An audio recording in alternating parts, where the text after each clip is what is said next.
She was just a student sitting quietly in row 8, headphones resting lightly over her ears, blocking out the low hum of the aircraft. One hand held a stylus, the other steadying a tablet balanced on the tray table in front of her. Notes were open, equations, half-written reminders for an exam she was supposed to take in 3 days. Her world was small, contained, and ordinary. Outside the oval window, the sky stretched endlessly blue, clouds drifting like slow-moving islands. The aircraft cruised smoothly at altitude, the kind of calm flight people forget they're even on. Seatbelt signs were off. A flight attendant pushed a cart down the aisle, offering coffee with a practiced smile. Someone 2 rows ahead laughed softly at a movie playing on their screen. A regular commercial flight. Regular passengers. Nothing unusual. She adjusted her headphones and returned to her notes, unaware that within minutes, everything she had carefully buried would claw its way back to the surface. Then it happened. The intercom crack holder sharp, an unexpected sound that cut through the cabin like a blade. Conversation stopped mid-sentence. The engine seemed suddenly louder. Even her music faded as instinct made her pause. A brief hiss, a breath. Then the captain's voice filled the cabin. Ladies and gentlemen, this is the captain speaking. It was calm but only on the surface. Beneath the steady tone was something trained ears could recognize immediately. Tensional, stretched thin, a voice trying very hard not to reveal urgency. She felt it before she understood it. We have a situation in the cockpit. A ripple moved through the aircraft. Its seats shifted. A man across the aisle leaned forward, brows knitting together. Somewhere behind her, a baby began to cry sharp, panicked, sensing what adults hadn't yet processed. The student in row 8 slowly removed one side of her headphones. Her heart rate changed, not faster, sharper, focused. The captain continued, each word measured. We ask that everyone remain seated and calm. A pause, too long. Then came the sentence that didn't belong on a commercial flight. The sentence that didn't belong in anyone's normal life. Is there any combat pilot on board? For half a second, the cabin didn't react at all. Then whispers exploded like static. Did he say combat pilot? Is this a joke? Why would they ask that? People turned in their seats, scanning faces, searching for uniforms that weren't there. A woman clutched her husband's arm. A teenager removed his earbuds, eyes wide. The flight attendant froze in the aisle, a smile gone, eyes darting toward the cockpit door. A combat pilot on a civilian plane. The idea felt absurd, unreal, something from a movie. Not from seat 8B on a Tuesday afternoon flight. The student didn't move, but inside her, something ancient and dangerous woke up. Her fingers tightened around the stylus until her knuckles turned pale. The tablet screen dimmed as her grip shifted. Forgotten. Her breathing slowed, automatically regulated, like it had been trained to do under pressure. She stared straight ahead, because the captain wasn't talking to anyone, he was talking to her. Memories surged, without permission. A different cockpit, a tighter seat, the smell of fuel and metal. A helmet snapping into place. She had buried that life under textbooks and student IDs and casual clothes. She had traded flight suits for hoodies, core signs for attendance sheets. No one on this plane knew who she had been or what she had done, and that was exactly how she wanted it. She lowered her gaze, hoping foolishly that silence might protect her, but her body betrayed her. While others panicked, she was calm. While fear rippled outward, she grew still. Years of conditioning couldn't be erased by pretending to be normal. Her posture changed without her noticing. Spine straighter, shoulders squared, awareness expanded, mapping the aircraft around her. Aisle width, emergency exits, distance to cockpit. A man across the aisle noticed. He frowned, studying her, as if trying to place something familiar he couldn't quite name. The intercom crackled. Again, if you have experience flying high-performance or military aircraft, the captain added, please notify a member of the cabin crew immediately. That was it. That was the line she couldn't ignore. Her jaw tightened. She thought of the promise she'd made to herself, to her family, to the life she was trying to build. Never again. Never the responsibility.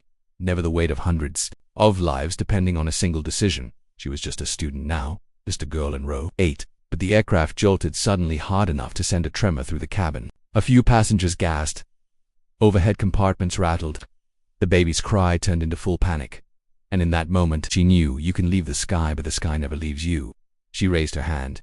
It wasn't dramatic, no announcement, just a quiet motion above the seat back. The flight attendant saw it and hesitated, relief and confusion colliding on her face. She hurried over, crouching slightly beside the row. Yes, ma'am, her voice whispered, careful not to alarm others. The student swallowed. I heard the announcement, she said calmly. Thought the attendant studied Hergine sneakers, a university sweatshirt. Nothing about her looked extraordinary. Yes, the attendant prompted. She took a breath. I'm a trained combat pilot. The words felt heavy, like opening a door she had welded shut. The attendant blinked. Once, twice. I'm sorry. I flew fighters. she repeated. Quieter now. Multiple systems. High-stress environments. Silence hung between them. Then the plane shook again. The attendant didn't question her a second time. Please, she said, standing quickly. Come with me. As they moved down the aisle, heads turned, whispers followed. Fear sharpened curiosity. Who was this student? Why her? She walked steadily, heart pounding, not with fear but with purpose. The cockpit door loomed ahead. Behind it, something was going very wrong, and for the first time in years, the student in row 8 stopped pretending she was ordinary. She stood up slowly, not because she was afraid but because she understood something everyone else didn't. Once she moved, there would be no turning back. The cabin felt smaller as she rose from her seat. Conversations died instantly. Eyes locked onto her from every direction, confused, frightened, searching. A few people leaned into the aisle, trying to get a better look at the student who had dared to respond to that impossible question. A combat pilot. Her. She adjusted her backpack onto one shoulder. Movements controlled, deliberate. Years of discipline guided every step. Her heart was beating hard now, but steady, measured. The kind of rhythm forged under pressure, not panic. A flight attendant hurried toward her, nearly stumbling as the aircraft trembled lightly beneath her feet. The attendant whispered urgently, blocking the aisle for a moment. Her eyes flicked toward the staring passengers, then back to the young woman. Are you sure it wasn't doubt? It was hope mixed with fear.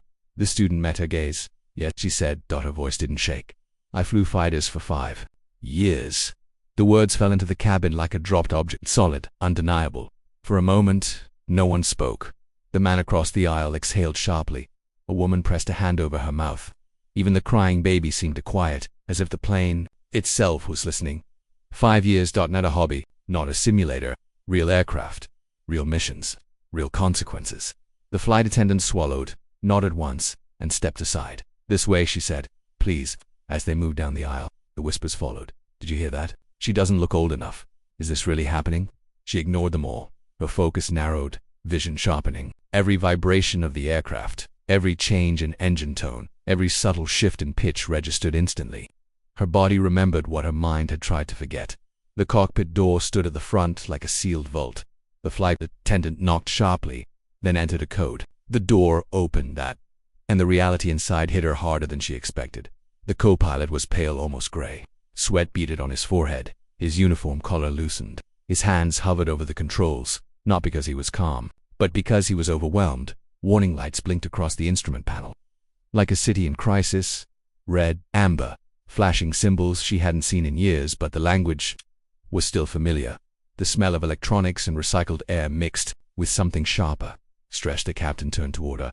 He was older, experienced, the kind of man who had logged thousands of safe hours in the sky. But right now his jaw was tight, and the lines around his eyes were deepened by concern. This is her?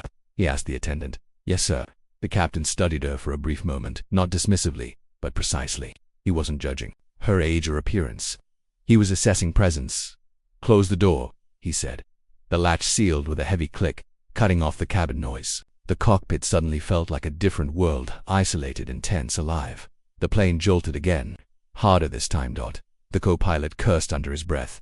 We've lost autopilot completely, he said. Multiple system faults. She's not responding like she should. A storm cell glowed on the radar, massive, fast-moving, swallowing the sky ahead.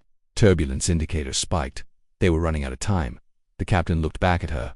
What's your name? She hesitated. Name sat power. Call sign was Raven, she said finally. The co-pilot blinked. The captain nodded once, as if that explained everything. All right, Raven, the captain said. Then without drama, without hesitation, he asked the question that mattered more than any other. Can you land this aircraft? For a fraction of a second, the weight of it pressed down on her chest. Hundreds of lives. One chance. No room for ego. No room for fear. She stepped forward, eyes scanning the controls, not frantically but methodically. Her mind began building a mental map, comparing layouts, translating unfamiliar systems into familiar logic. She took a deep breath. I've never flown this model, she said. Honestly, the co-pilot's face fell. Then she continued, quieter now but with absolute certainty. But I've landed worse. The words weren't bravado, they were fact. She had landed aircraft with partial hydraulics. She had landed with damaged control surfaces. She had landed while alarms screamed and fuel bled away beneath her wings. A commercial jet was different, but physics didn't change. The captain studied her for a long second. Then he unstrapped slightly and shifted his seat back. You have control, he said. Just like that. Trust earned not by rank, but by necessity. She slid into the co-pilot's seat, adjusting it instinctively.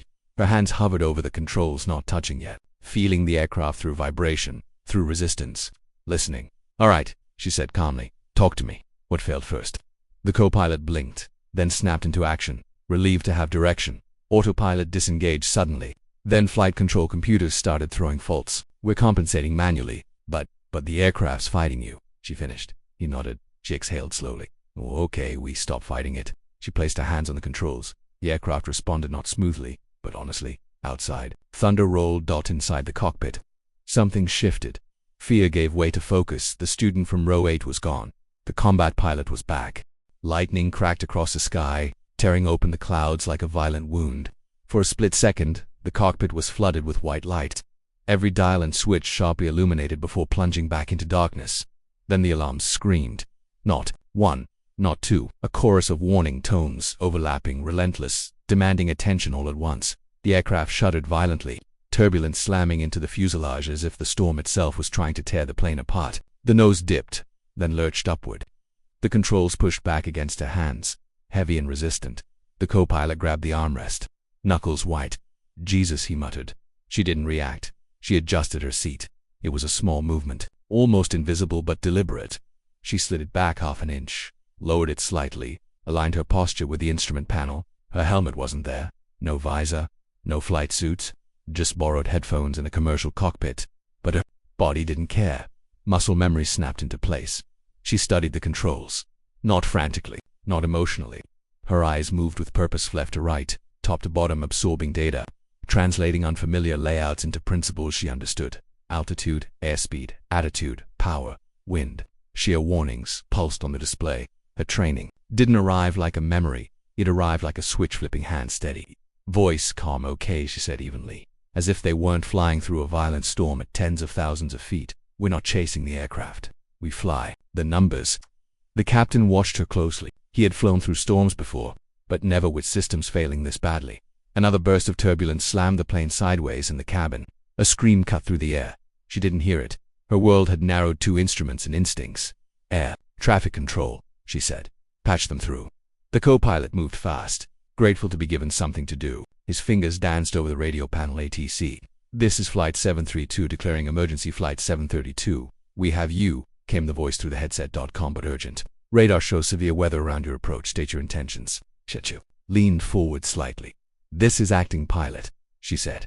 "We're flying manual. Request vectors for immediate approach. We need the longest available runway and minimal crosswind." There was a pause then. "Copy that, acting pilot. Runway 27 is clear. Wind gusts unpredictable. Descend to 8,000 feet. "Descending to 8,000, she replied instantly. She adjusted power gently, countering the aircraft's resistance. The nose dipped but smoothly this time. Vertical speed, stabilized. Good. The storm wasn't easing. Rain lashed the windshield so hard it looked solid. Lightning flickered constantly now, illuminating the clouds in sharp, violent flashes. The aircraft shook, rattled, groaned like a living thing under strain. The co-pilot wiped sweat from his brow. "She's drifting left. I see it," she said calmly, a subtle correction. "Just pressionate force." The aircraft obeyed. In the cabin, passengers clutched armrests. Some whispered prayers under their breath. Some cried openly. Phones were clenched tightly. Messages half-written sent. They didn't know. They didn't know that the student in row 8, the quiet girl with the tablet, was fighting a battle in the sky, not with weapons but with skill. Another alarm bled. "Don't chase the noise," she said firmly. "Give me airspeed." 210 knots, the co-pilot answered. "Bring it to 190 slowly." He hesitated. "That's below standard approach, I know," she said. "This aircraft's heavy and the wind's dirty. Trust me." He did. The speed bled off gently. "The shaking is just a little enough." Outside, the storm began to thin, not because it was ending, but because they were descending beneath its worst layers. Clouds tore past the windshield. "Then there," the captain said, pointing. A faint line of lights appeared through the rain. The runway still far, still small, but real. "At 3,000 feet, ATC confirmed. You are clear to land." Her pulse quickened, not with fear, but with focus. "One chance," she murmured. "No margin for error." The plane jolted again, harder this time, dropping suddenly as wind shear struck. The co-pilot gasped. She reacted instantly. "Power up. Nose 2 steady. Rudder correction." The aircraft dipped but recovered. "Easy," she said, as much to herself as to the machine. "Easy." The runway lights grew larger. 2,000 feet. Rain hammered the windshield. Visibility dropped again. The storm wasn't finished with them yet. "Altitude," the co-pilot called. "I have it." Her grip tightened slightly. Not tense committed, she remembered another landing. Another storm. Another aircraft damaged and barely responding. She remembered the instructor's voice in her headset. Calm and unforgiving. Fly the aircraft you have, not the one you want. The engines roared unevenly. The runway lights blurred then sharpened. 1,000 feet. The aircraft drifted right. She corrected. Wind slammed into them from the left. She counted. Her breathing stayed slow. Controlled. Behind the cockpit door. The cabin was silent now, not because there was no fear, but because everyone felt how close they were to something final. 500, the co-pilot said, voice barely steady. The captain leaned forward. Slightly, he didn't touch Hennessy. He trusted her completely. The runway filled the windshield now. Too fast. No, too slow. No, just right. Her hands moved with precision, not force. The storm howled around them, furious at being denied its prize. Then the captain spoke quietly, respectfully. Your aircraft, no command, no pressure, just acknowledgement. She nodded once and guided them home. The wheels hit the runway. Hard. The impact sent a deep thud through the aircraft, strong enough to rattle bones and shake breath from chests. For a split second, no one knew if it would hold, if the tires would grip or bounce, if the storm would steal the aircraft back at the very last moment. Then the second set of wheels touched. Down. Steady. Controlled. The nose lowered smoothly. The spoilers deployed. Reverse thrust roared like thunder chasing thunder. The aircraft slowed, shuddering not with fear now, but with relief. Inside the cockpit. No one spoke. She kept her hands on the controls, guiding the jet straight down the centerline as rain lashed against the windshield. The runway lights streaked past. Blurred by water and tears, neither she nor the others had time to wipe away. Finally, the speed dropped below taxi range. She eased off the controls and let out a breath she didn't realize she'd been holding for years. Silence, not the eerie silence of danger, but the stunned quiet that follows survival. Then it happened.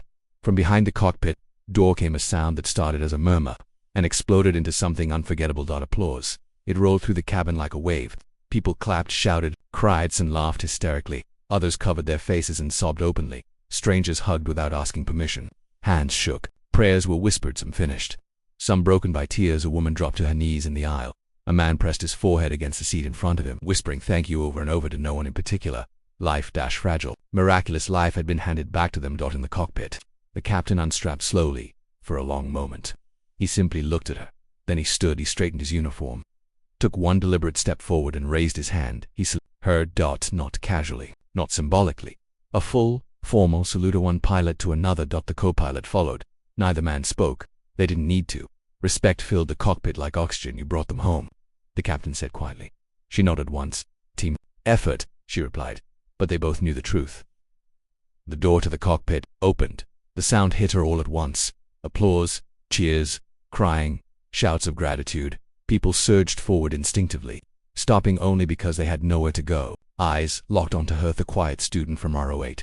Now standing in the doorway of the cockpit, she felt suddenly exposed, not afraid, just visible. A flight attendant wiped tears from her cheeks. You saved everyone, she whispered. She shook her head gently. We did our jobs. The passengers didn't see it that way. Only now did the story begin to spread past from mouth to mouth. Row to row. She flew fighter jets. She's military. She's a combat pilot. Disbelief turned into that girl. That girl with the tablet and headphones. The truth landed almost as hard as the wheels had. She wasn't just a student. She was a former combat pilot, grounded by paperwork, regulations, and circumstances far removed from skill or courage. A pilot whose wings hadn't been taken by failure, but by systems that didn't know what to do with someone like her anymore. She didn't bask in it. As soon as the aircraft reached the gate and engines powered down, she quietly stepped back into the aisle, back toward row 8. Passengers stood to let her pass, clapping again, some reaching out just to touch her amas, if confirming she was real. Thank you. You saved my kids. I'll never forget this. She nodded, offered small smiles, gentle words, nothing dramatic. When she reached her seat, she picked up a backpack, the same one she'd carried on, the same one that held textbooks and notes and reminders of a life she'd chosen after the sky. She sat down. Row 8, exactly where she'd started. A man across the aisle leaned toward her, eyes still wide with disbelief. Why? He asked softly. Didn't you tell us who you were? The question wasn't accusation. It was wonder. She paused, looked around the cabin at the families holding each other, at the strangers still wiping tears, at the people who would walk away from this flight carrying a story they'd tell for the rest of their lives. Then she smiled, not proudly, not shyly, just honestly, because she said, heroes don't announce themselves. For a moment, no one spoke. Then the applause returned, quiet at this time, deeper, not panic, not relief. Gratitude. Later, as passengers disembarked, some looked back at the aircraft, others at the runway, still damp with rain and lightnings. Memory. And she walked out like everyone else. No uniform, no medal, no headline, just a student. But those who were there would always know. Sometimes, the person who saves you doesn't sit in the cockpit. Sometimes, she's in row 8, waiting quietly, until the sky calls her back.